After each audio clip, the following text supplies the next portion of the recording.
Milimu, KTN. Coming back home, the Kenya lake system consists of Lake Nakuru, Lake Elementaita and Lake Bogoria, which are considered UNESCO World Heritage Sites due to their rich biodiversity and ecological significance, hosting hundreds of bird species, some of which face global extinction, among other key wildlife. The lakes, which have recently recorded significant rise in water levels, however, face a myriad of challenges naturally occurring and due to human action, all of which threaten the balance in the vital ecosystem. UNESCO has embarked on a project geared towards sustainable management using indigenous and scientific knowledge to conserve the delicate system. Ken Gashuhi reports. The Kenya lake system comprises of 3 lakes including Lake Nakuru, Lake Elementaita and Lake Bogoria, which host hundreds of wildlife species and play a crucial role in global ecological balance, which made them listed on UNESCO's World Heritage Sites.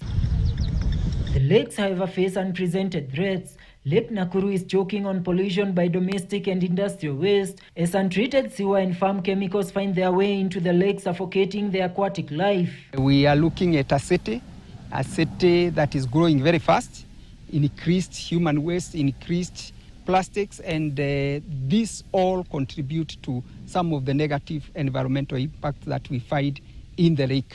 Climate change resulting in increased rainfall and rising water levels has disrupted the salinity of the lake waters, interfering with the growth of algae, which is the main food for the lesser flamingos, which were once here in hundreds of thousands, attracting tourists from across the globe. The ecology has changed, the habitats around the lake have changed. We've seen very few flamingos around us.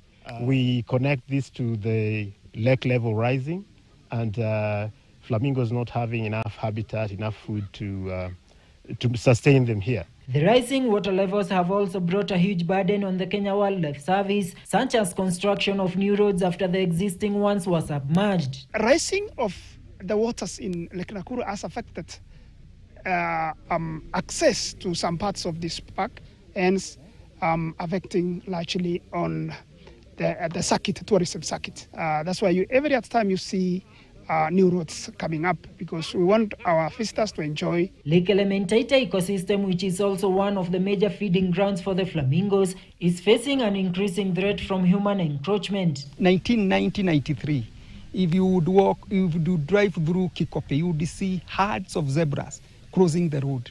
There never used to be those settlements that have come up. There is a lot of threat in as far as encroachment is concerned. We have a quarry also near Lake Elementaita. Quarrying activities constitute silt that comes into the lake. At Lake Bogoria ecosystem, human and natural factors including uncontrolled farming along rivers and invasive plant species are the major challenge. Flood degradation along the Lifawasege's catchment and encroachment allowed the lake. The climate change is also bringing in the issue of invasive species that are favored by the changing climate, and then they spread very fast. All is not lost as UNESCO scientists in collaboration with government agencies and local communities embark on a project aimed at saving the Kenya lake system using indigenous and scientific knowledge. And out of this information that we are collecting from these particular lakes, we are able to find out then if it matters of biological or the habitat, what can be done and what are some of the challenges that have already been there, and what are some of the assessments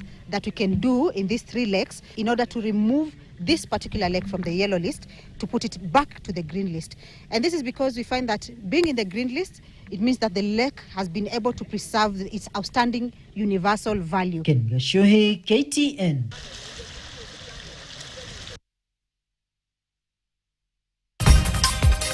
Coming up in business news, Kenya aims to increase Ugandan tourists visiting the country by